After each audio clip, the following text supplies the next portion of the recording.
تو غلام میں مستفید اور احتشام سے ملا، اور ندیم صاحب کی چکوری لگنے والی تھی یا لگ گئی تھی، اور دوسری فلموں کی وہ سلسلہ شروع تھا. ہم نے بھی شبانہ اور ندیم صاحب کو ہی کاسٹ کیا تھا اس فلم میں، مگر کیونکہ میری مونچھیں بھی پراپر نہیں نکلی تھی تو علی حسین نے مجھے کہا کہ کون ہے تمہارا ڈسٹریبیوٹر، کون تمہیں فائنینس کر رہا ہے. وہ 3.5 لاکھ روپے اس زمانے میں فلم بن جاتی تھی، تو 3.5 لاکھ روپے کا فائنینس تھا میرے پاس.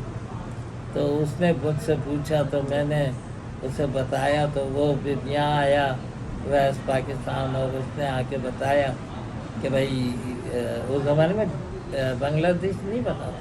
تو اس نے آ کے کہا کہ بھائی وہ تو بچہ ہے، آپ نے اس کو پیسے الاؤ کر دیے. اس نے کہا تھا جو بھی پیسے ہیں آپ جائیے گا ایوریڈی پکچر ڈھاکہ میں، اور وہاں سے اپنا کہہ کے پیسے کیش کرا لیجیے. تو میں وہاں سے جا کے 25,000 روپے لے آیا اس زمانے میں، اور میں لاڈو کے ساتھ وہیں محمد پور میں رہتا تھا. تو میں 6-7 مہینے ڈھاکہ میں تھا. تو میرے بھائی وہاں شوٹنگ کرنے آ گئے، شہید توت میر کی، ابن میزان ڈائریکٹر تھے. اب انہوں نے مجھے ڈھونڈنا شروع کیا کہ یہ پال ٹیکنک چھوڑ کے اور وہاں ڈھاکہ جا کے بیٹھ گیا. تو وہاں پتہ چلا کہ بھائی فلاں کے پاس ہے. تو انہوں نے بلا کے مجھے کہا کہ واپس جاؤ تم پاکستان، تم یہاں کیا کر رہے ہو ڈھاکہ میں. اور میں نے کہا مجھے تو ایک بنگالی فلم بھی مل گئی ہے. میں نے بنگالی کی ایک ڈسٹریبیوٹر تھے برکت بھائی، اور نے ایک اسٹوری سنائی، انہوں نے کہا بنگالی میں بناؤ. تو میں نے کہا مجھے تو یہاں فلم میں ابے ہمیں کوئی ڈائریکٹر نہیں لیتا، ہم ایکٹر ہیں. میں ڈائریکٹر بننے آیا تھا، میں ایکٹر بن گیا، تمہیں کون ڈائریکٹر لے گا، تم تو کچھ نہیں کرتے. تو میں خیر واپس آ گیا. پھر نفیس بھائی آئے، انہوں نے اپنی فلمیں شروع کی، حسینہ کیا چاہے اور دل والے. تو میں ان کو اسسٹ کر رہا تھا. پھر جمیل مرزا صاحب ڈائریکٹر ہوتے تھے، ان کے ساتھ بوائے فرینڈ میں نے اسسٹ کی، اور ساتھ میں ایڈیٹنگ سیکھتا رہا. پھر ڈھاکہ فال ہوا تو امین الاسلام منٹو جو چکوری کے ایڈیٹر تھے وہ کراچی آ گئے، تو وہ ہمارے ایڈیٹر ہوتے تھے. تو ان سے میں نے ایڈیٹنگ سیکھی، اور پھر میں پبلسٹی فلمیں ایڈٹ کرنے لگا. پھر میں نے کلر فلم سروسز ایک ہوتا تھا ادارہ جو پبلسٹی فلم بناتا تھا، تو ان کے میں نے زندگی کی پہلی جاب کی ایز اے ایڈیٹر. تو جو کیپٹن کی فلم تھی، مین ڈیمانڈ کیپٹن ورلڈ اوور، وہ میں نے ایڈٹ کی. پھر نیشنل بینک کی ایک فلم تھی چکر والی، گول چکر والی، نیڈ آف دی نیشن کے نام سے، وہ میں نے ایڈٹ کی. پھر میں نے UBL، برک بانڈ اور ساری چائے کی فلمیں، کیونکہ کلر فلم سروسز بہت بزی تھا، اور پاکستان ٹوبیکو ان کے انڈر میں کام کرتا تھا. تو وہ کام کرتے رہے. پھر حاکم بھائی جھرک شوٹنگ کرنے گئے K2 سگریٹ کی، تو وہاں وہ جو سندھی فوک فنکار تھے وہ ساتھ میں تھے. وہاں پھر ان کی طبیعت خراب ہو گئی، اور پھر وہ نہیں ہوئے. پھر ان کے بھائی آنر ہو گئے، ان کی ڈیتھ کے بعد حاکم علی صاحب کے. تو پھر میں نے تھیٹر کر رہا تھا. پھر میں 71 سے میں تھیٹر کر رہا ہوں ڈھاکہ فال ہونے کے بعد، کیونکہ لاہور ساری انڈسٹری کراچی کی لاہور چلی گئی. وحید مراد اور پرویز ملک اور نفیس بھائی اور سب. تو نفیس بھائی نے مجھے کہا یہاں کیا کروں گا، میں نے کہا میں کچھ کروں گا. تو پھر میں نے تھیٹر شروع کیا، اور ساتھ میں پبلسٹی فلم کی ایڈیٹنگ کرتا تھا میں اور بناتا تھا. اب اس کے بیچ میں سوال یہ پیدا ہوتا ہے کہ یہ تھیٹر جو آپ نے شروع کیا، تو اس کی کیسی ابتدا کیسے ہوئی، یہ تمام لوگ کیسے آپ کے ساتھ جڑے، اور شروع میں آپ کے ساتھ کون کون اداکار؟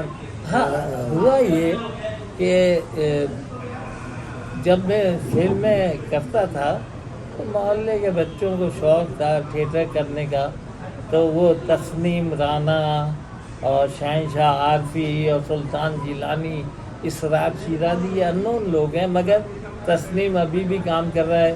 اس میں اسرار نے کام چھوڑ دیا، نذیر جولی کی ڈیتھ ہو گئی اور سلطان جیلانی کی ڈیتھ ہو گئی، مگر تسنیم کام کر رہے ہیں۔ یہ لوگ آئے میرے پاس کہ ہم ڈرامہ کرنا چاہتے ہیں، تو میں نفیس بھائی کو دیکھتا تھا تھیٹر کرتے ہوئے، تو میں نے کہا دیکھو ٹیم بنانے کے لیے ایک ادارے کی ضرورت ہوتی ہے، اور پھر اس میں آپ کو ایک بڑا بنانا ہوتا ہے جس کا کہنا مانا جاتا ہے۔ تو انہوں نے کہا جیسا آپ کہیں گے ویسا کریں گے ہم۔ تو ہم نے پہلا ڈرامہ، ہمارے رائٹر تھے قمر خورشید احمد، قمر خورشید احمد نے ڈرامہ لکھا، اس کا نام تھا کرائے کے ٹٹو۔ وہ ایک دن کا ڈرامہ تھا، وہ پہلا ڈرامہ تھا آپ کا؟ پہلا ڈرامہ تھا میرا کرائے کے ٹٹو، اور اس کو قمر خورشید احمد نے لکھا۔ اس میں تسنیم رانا، سلومی، شہنشاہ عارفی، عقیل انور ایک لڑکا تھا، ان کی بھی ڈیتھ ہو گئی، اور سنگر بھی تھے وہ، دلیپ صاحب کی بڑی زبردست نقل کرتا تھا۔ ویسے یہ جیسے کہ آپ کو معلوم ہے کہ ہمارے یہاں عورتیں یا لڑکیاں جو ہے شوبز میں بہت کم آتی ہیں، جی ہاں، یہ سلومی کا سلومی دیکھے پشاور سے آئی تھی، اور اس کی اردو بھی صحیح نہیں تھی، اس کی باقاعدہ کلاسز لی گئی۔ خورشید بھائی کی ڈیوٹی تھی، سلومی صبح 10 بجے آ جاتی تھی میرے آفس جو چوننگی پہ تھا، کیونکہ وہ نفیس بھائی کا دفتر ہوتا تھا، اور جب نفیس بھائی لاہور چلے گئے تو وہ دفتر میرے پاس آ گیا۔ تو وہ تھیٹر کا پہلا دفتر تھا پاکستان میں، کبھی تھیٹر کا کسی کے پاس دفتر نہیں ہوتا تھا، تو وہ فنرامہ کے نام سے ہم نے بنایا، اور سلومی کی اردو ٹھیک کراتے تھے قمر خورشید احمد، اور سلومی صبح آتی تھی اور شام تک اردو کا تلفظ ان کا صحیح ہوتا تھا۔ اس طرح کر کے ہم نے ٹیم بنائی، اس میں تسنیم رانا، سلومی، اور اس وقت اور پشتو لڑکیاں تھیں، اور تو زیادہ لوگ نہیں تھے 70s میں۔ جب ہم نے وہ ڈرامہ کر لیا، اور وہ ڈرامہ تھا ان ایجوکیٹڈ والدین، ایجوکیٹڈ اولاد، یعنی جو جنریشن گیپ ہے اس کے اوپر خورشید بھائی نے بہت اچھا لکھا تھا، تو اس کو بینک خرید لیتے تھے، کیونکہ وہ میسج کے ساتھ ڈرامہ تھا۔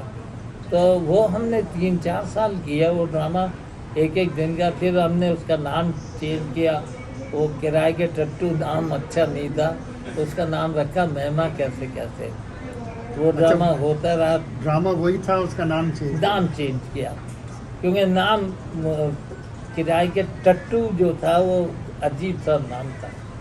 تو اس کے بعد مہما کیسے کیسے کے نام سے وہ ڈرامہ ہوا۔ تو اس کے ساتھ ساتھ لوگ آتے گئے، جڑتے گئے آپ جی، کے ساتھ؟ پھر اس کے بعد یہ لوگ کب آئے؟ جیسے ابراہیم ساجن ہیں، اور وہ البیلا ہیں، اور یہ سارے، یہ سب لوگ جو ہے نا، یہ 73 کے بعد آئے، جب کمرشل ڈرامہ شروع ہوا۔ پھر ہم نے ایک ڈرامہ کیا 3 دن کا، اس کا نام تھا مصیبت در مصیبت۔ تو دوستو گفتگو جاری ہے، ملتے ہیں اگلی ویڈیو میں، تب تک کے لیے آپ کا دوست آپ سے ودا چاہتا ہے۔